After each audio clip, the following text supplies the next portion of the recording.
Hey, what's going on, everybody? Welcome back into another episode of the Random Select Podcast. I am your host, Mario, and thank you guys for hanging out with me today. I just want to tell you that I'm blessed, you know what I mean? What can I say?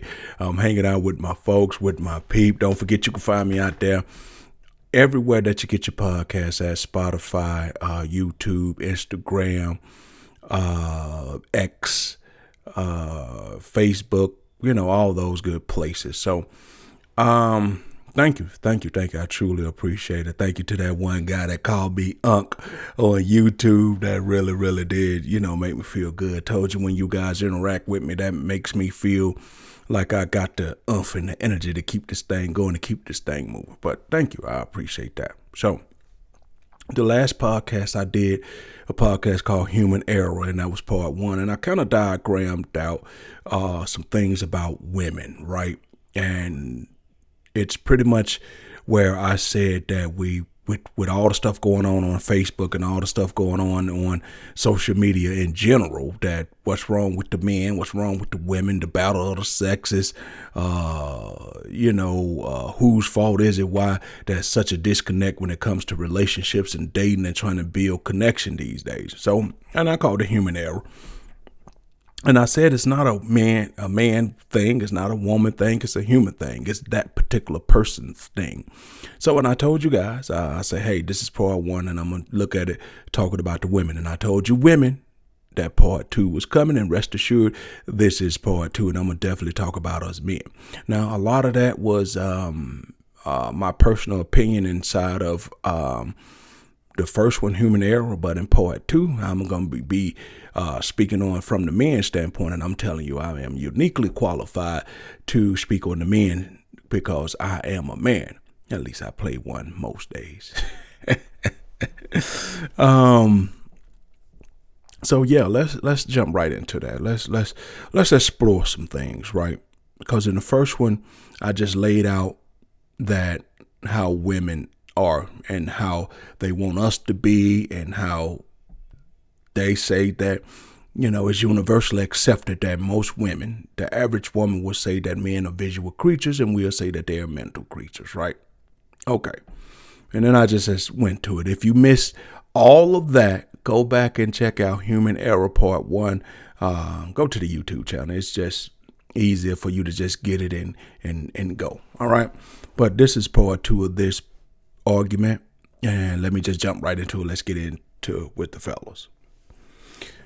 All right, here's the thing, right? Fellas, I need for us to understand, and I need us to know right off the bat, just because you show up with a penis doesn't entitle you to shit. It doesn't make you an alpha male. It doesn't make you head of the household. It doesn't make it where you're numero uno, boss, number one, head nigga in charge, or none of that shit. Just because you show up and you just sling your peck on the table and say, guy in the room with the dick, I'm in charge. No, it doesn't work that way. Just like when it comes to the woman, just because she's been told that she is the prize and that I should do everything I got to do to cater to her, and she shouldn't have to earn anything. I have to do all the thing to earn stuff for her. No, it doesn't work that way either. Everything that I'm about to mention and everything that I said in part 1, it's all predicated upon the fact that this is all earned, right? It's amazing how sometimes people want you to just show up, and then once they show up and then you show up, just because your presence alone entitles them to something. It does not. My presence going somewhere doesn't entitle me to anything. At that particular point, I am where my feet are. That's all that entitles me. It just says that I'm here. But what does it really entitle me to? And a lot of men feel that way. A lot of men feel that once they show up, that they entitled. So let's get into it. So let's approach it from the head of the household standpoint. Then we'll work our way back, right? Maybe. This is Random Select. We'll start off somewhere and then end up somewhere totally complete different. But I'm going to do my best to not let ADHD or ADD and all that stuff kick in. I'm going to try to stay on point, right? So let's start with the head of the household. A lot of men will come in and say that they want respect. Now, respect to me is not just something that the man say that we should get. That's a two-way street. Respect has to go both ways. Respect has to be she respects you enough to bring certain things to you the right way, and you respect her enough to bring certain things to her the right way. And a lot of men feel that respect needs to come our way more so than it needs to go their way. And that's part of the problem. Therein lies the problem, because you say, I'm a man, how she gonna do me like that? Well, the same thing she feels, she a woman, how you gonna do her like that? Because even the women have gotten to the point where that's just a man be a man. Well, you know a man gonna be a man. All men are dog, there are no good men. So when you go out and cheat, it's almost expected for you to cheat. I'm not saying that that's not actually the case. I'm just saying almost. Y'all did hear me say almost in front of that statement. It's almost expected for us to cheat, right? Because they believe that there's no good men anyway. They believe that, we gonna do it no matter how you look at it. That's how they believe, that we just gonna do them wrong, right? And in the process of doing that, we have embraced it.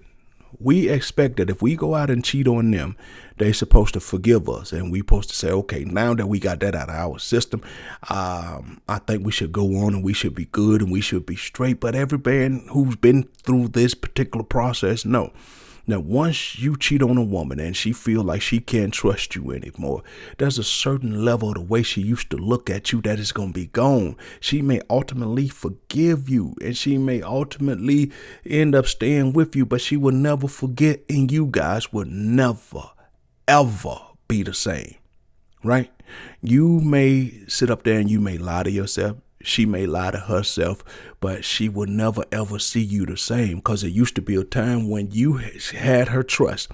Whatever you said, she believed. She looked for you to give her that guidance. She looked for you to be that strong protector, or whatever the case may be. And whatever you said, if you said, hey, babe, I'm going out to get me some sugar, or going out to, to the grocery store, she said, okay, cool. Then once you did the cheating, and then she forgave you every time you say something, she want to know what time you going to be back, what grocery store you going to. She want to know all the finer details. And the reason she want to know the finer details, because at the end of the day, she don't trust your ass. And for good reason, because you took that trust and you folded it up into as many pieces as you could, then you threw it in the trash can. And then you came back and said, baby, I'm sorry. I promise you I ain't going to do it no more. And let's be honest. By the time a woman get to a certain age, I promise I ain't gonna do it no more, just don't have the same effect as it once did when you heard it the first couple hundred times. Because as us men, first thing we say, I'm sorry, baby, I made a mistake, and I promise I ain't gonna do it no more. And at that point, to a woman, once you say, I promise I ain't gonna do it no more, that's a trigger for all the other times her ass done heard, I promise I ain't gonna do it no more. Because maybe we should have promised that we wasn't going to ever do it from the get-go, And I'm not standing here saying that I'm standing on my high horse. I'm not on my soapbox saying that I'm, better than any other man. Yes, I've had my bouts with infidelity. I've done some things that are not right. But what I've learned and I come to understand over time is that the collateral damage that it does is sometimes that damage that you can't quite see. You can see the immediate damage where she's crying and she feel a certain way, right? You can see the immediate damage where you hurt her and you rip her hard in two. You can see the immediate damage where she feel like she can't trust you. You can see the immediate damage where she feel like she can't communicate with you and she feel like that she don't even know you no more, right? And you can see the immediate damage where she feel like she just don't want to talk to you anymore or anything like that. But what you don't see is what people call collateral damage, right? Collateral damage is damage that you never intended. It just happened because it's an offshoot of the original damage, right? It's almost like if you were doing surgery and at the end of the surgery, they say, well, you're going to heal from it and you're going to be okay, but there might end up being some scar tissue, right? And then sometimes people go in and they do some things to clean up scar tissue. And collateral damage when it comes to a relationship is just like that, like leaving the scar tissue. She's going to make a full recovery from it sometimes. But the collateral damage to that is that you've made it where not just trust you, you put a shadow of a doubt for her to trust any man. And you made the collateral damage is that now, when there used to be a time when she believed you, and there used to be a time that she didn't even question what you say, now she has the collateral damage is she's questioning everything. And even then, and she can't get no peace, and she can't get no satisfaction, because even when you left the room, in her mind, she's mentally pouring over every fucking thing you said, because she's trying to find a crack. She's trying to find a chink to see what part don't add up. And even at that particular point, if you're telling the truth, she's still going to go over with a fine-tuned comb and still may ask you the same question that she just asked you, but she asks you in a different way, because the truth of the matter is, even though she forgave you, even though she stayed with you, there are going to be moments where she absolutely does not believe your ass, right? And that's collateral damage. Collateral damage is damage that happens that wasn't intended when the original bomb went off. It's like being hit by the original shrapnel, but then in the process of being hit by the shrapnel that the bomb caused, you fall and hit your head. That was unintended consequences right there. That was collateral damage.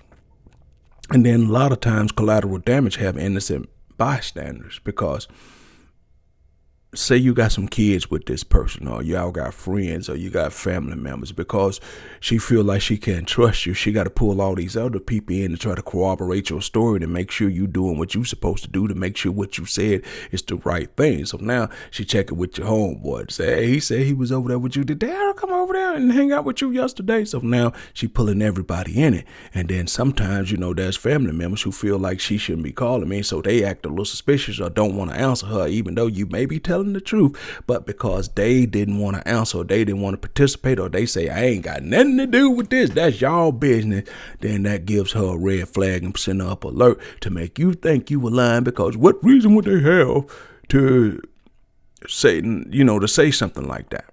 So I said all this to say that a lot of men think when they roll up into a household, they should become head of household. And you're expecting her to make you the head of the household when she doesn't really have any type of evidence or a blueprint to go by to say that you deserve that right. Just like a lot of people say that, I'm looking for my king, I'm looking for my queen.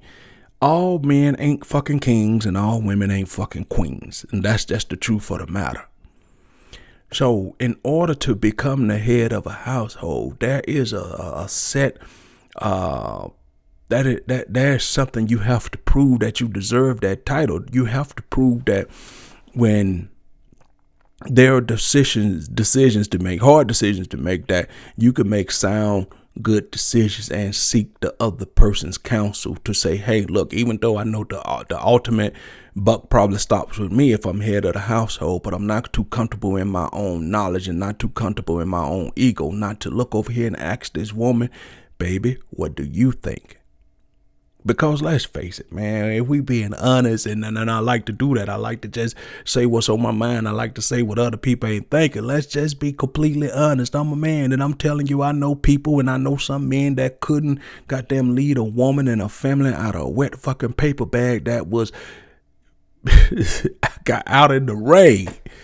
Some men should not be the head of the household. That does not make them a good man. It's just they should defer to their mate a little bit more, because you got people, your friends and people that that just say dumbass things, and you say, God damn, if he the person running that household, I need to pray for them twice on Sundays and 3 times on the day they go to Bible study, and make sure that they all got their damn Bible.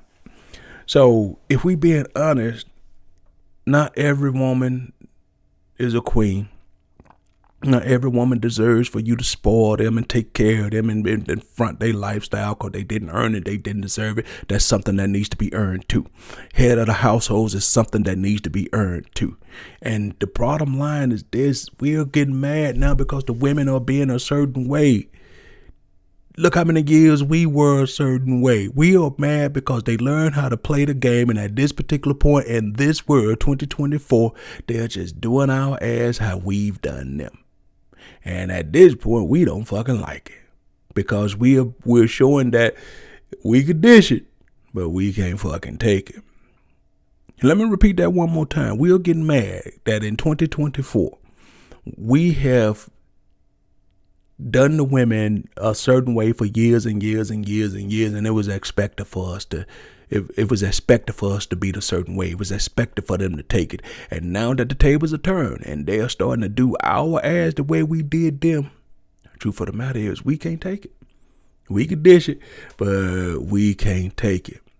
And the bottom line is this: if you got a good person, we got to get back to the point of understanding what piece fits to your life puzzle. That person may not be right for nobody else but you. You know what I'm saying? You got to understand that sometimes you're going to run across people that ain't the prettiest, ain't the finest, ain't the cutest, ain't the smartest, whatever. But for some reason, that person fits perfect into your life puzzle. But you'll let society and your friends and your family and people that's not inside you and that person's situation tell you that person don't fit you. It seems like you wouldn't be with that type of person because clearly the people who say that don't know you. Clearly that person to you fits your life puzzle, but we'll let other people who are not in our situations talk us out of good situations. Talk us out of something that feels right for us. And if you're the type of person that takes something that feels right and good to you and flush it down the toilet because somebody else says it don't fit you or you shouldn't be doing it or it don't seem right for you, then maybe you're the type of person that need to really seek some counseling, really need to seek some help, because at this particular point in your life, you don't know what you want.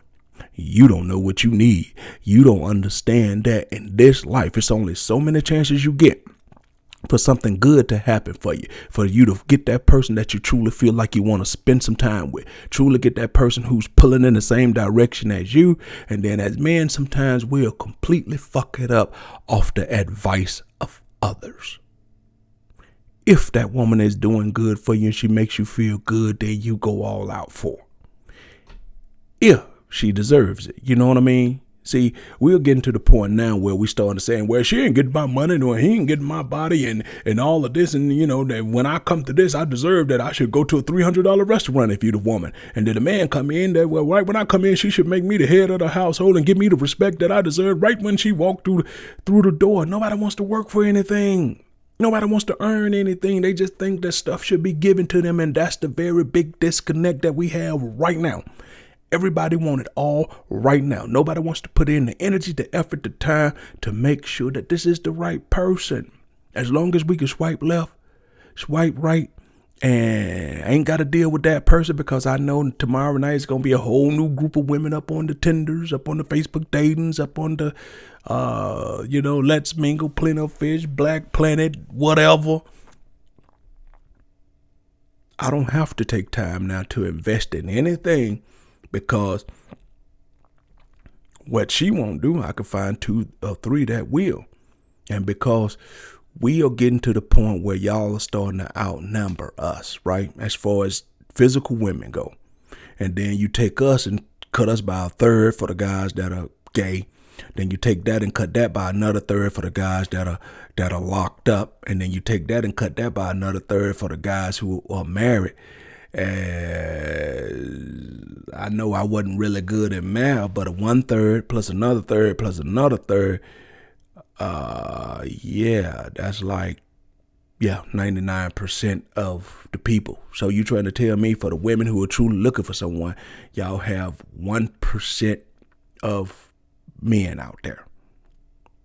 So it's getting to the point, like I heard somebody say, with the 1% of men, and you feel that you got a man and you think he's supposed to be yours, all yours by yourself, sis. Oh no, you gonna have to share that dude, baby girl, because all the good men are taken up, and you got that one good man, baby. You gotta understand that that's our man at this particular point.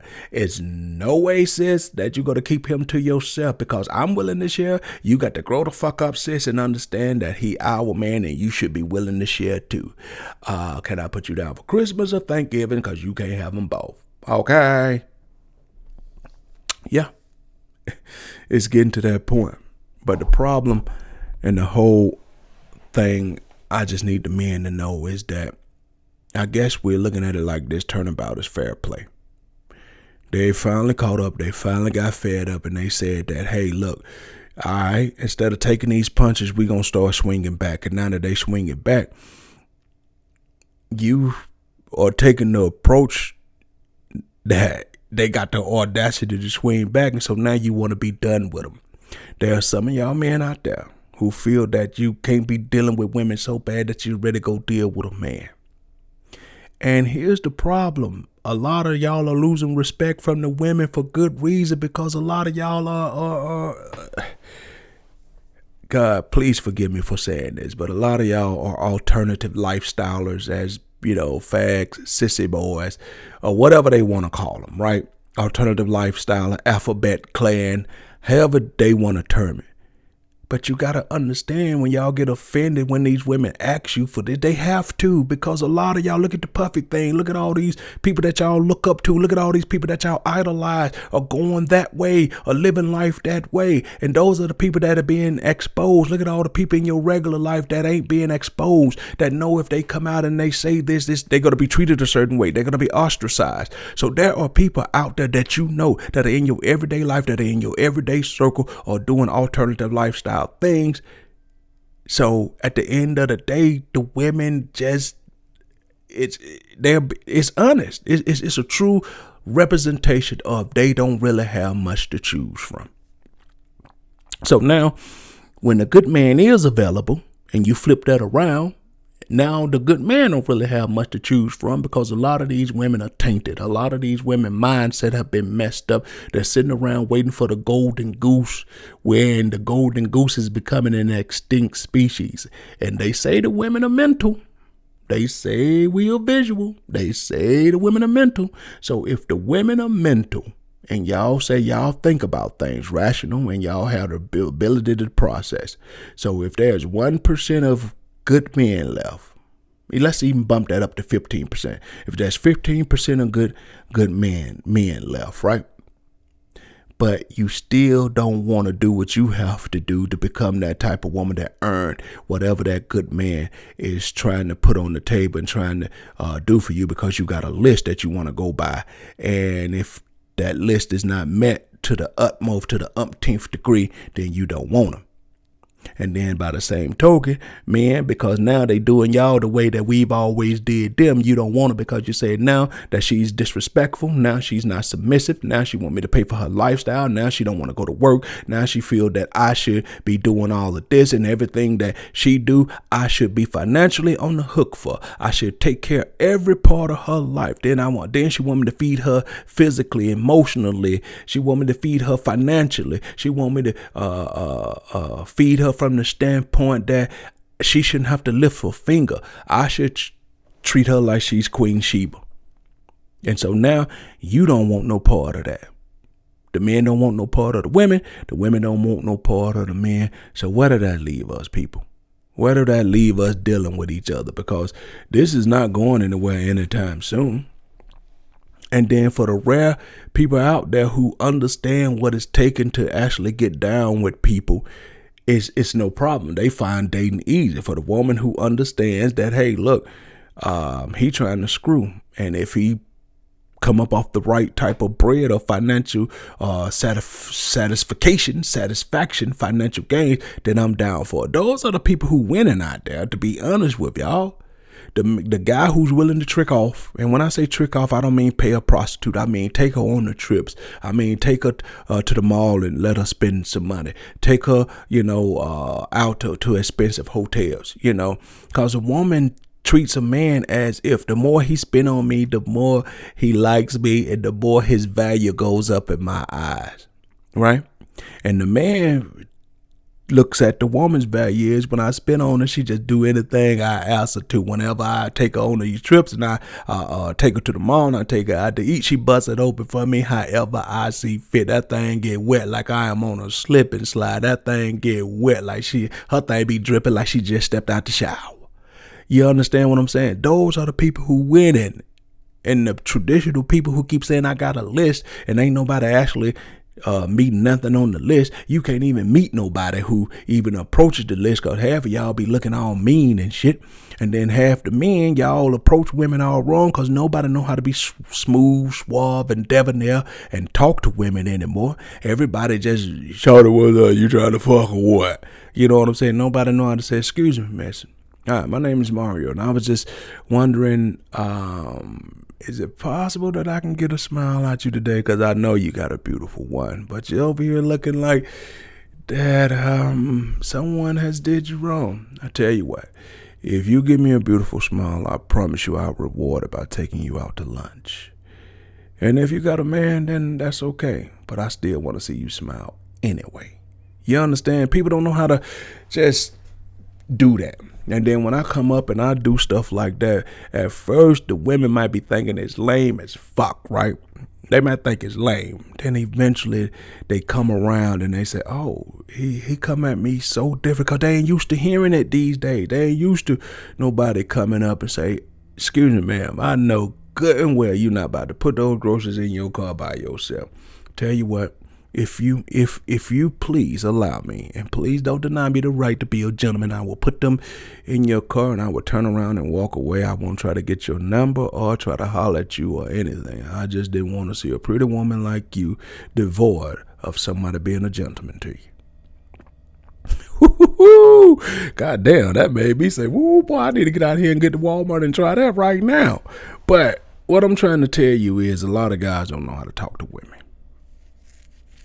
And that's just the truth. When I was coming up, I remember we used to work on our game. We used to work on what we going to say to women, because you don't want to ever come there when your time come, you fumbling and stumbling and bumbling over your words. You wanted that thing to come out like it was smooth as hell. You wanted to come out like you were Harry Belafonte. You wanted to come out like you was Billy D. Williams. I know what a lady sings the blues. You wanted that thing to be smooth. And now men talking to women is a lost art. See, they talk all this good stuff, like if they were talking to their homeboy, man, what I would do and what I should do, and they'll get on there and record a video like I'm doing right now, and they'll say these things. But when it actually comes time to talk to the actual woman, you'll be amazed at how many grown ass men cannot do it. And that's a shame. And that's a shame. And as I said, this is not a man versus woman type thing. This is a human thing, because at the end of the day, the older we get, we all become stuck in our ways. We all become rigid. We got things that we are not willing to give up. We got things that we are not willing to come up off of. So at the end of the day, you got to keep in mind that sometimes it's not the other person. Sometimes it's you. And sometimes here's a hard pill for all of us to swallow. Sometimes you just don't know how to play well with others. Sometimes some of y'all are supposed to be alone because you can't get along with other people. Some of y'all really need to be alone because it just, you are they say a soul survivor. You are a person who needs to be alone because you just can't function in a group setting. You just can't function in a relationship setting. You're the type of person that can call on somebody when you need to call on somebody. But you notice every time that it becomes prolonged and they need to be around you for a long period of time, you notice you find yourself with some type of anxiety. You get anxious and you feel like, I don't know what it is, but I'm just tired of that person. They ain't even doing nothing wrong. I'm just tired of them. Because some of y'all, men and women on both sides of the fence, just do not play well with others. Some of y'all just truly need to be the boss bitch. And some of y'all dudes just truly need to be the alpha male. And there's no harm in that. And I know they say, well, there's somebody for everybody. The older I get, I realize bullshit. There's somebody to spend some time with for everybody. But that's not somebody for everybody who wants to spend your life together. Because some people truly want to be loners, and some people truly should be loners. All right? Oh, man. All right. Yeah. We're going to leave that right there. I just wanted to make a part 2 for human error to let people know that it's not the women's fault. It's not the man's fault. It's whoever the two people who are trying to get together fault that just can't do it, because mindsets have changed. Times have changed. People don't look at things the same like they used to look at it anymore, y'all. And the bottom line is we all got to upgrade and adapt and try to make sure we understand where we going. Because if we don't look at what's going on and try to adapt, anything that doesn't adapt usually time forgets or falls by the wayside. And there's so many examples I can put out there. I won't do it, but I'm just trying to tell you, look at things. Once upon a time, the payphone was prevalent, gone. Once upon a time, the house phone was prevalent, fading, almost gone. So if you don't adapt with the times, you will be phased out. And that's just been going on since the beginning of time. All right, guys, thank you for joining me. Thank you for tuning in to another episode of Random Select. I hope I was able to bring some clarity to you. And next week, the next podcast, I'll get back to telling my stories and just doing what I normally do on these podcasts and just explaining to you how life works, how things go, baby. This is your man Mario, and I'll catch y'all guys on the next episode of the Random Select podcast. It's the podcast that's all about thought-provoking talk, and it's not your mama and your daddy's podcast, baby. Say hello to your new best friend, and ladies, say hello to your new boyfriend, Mario.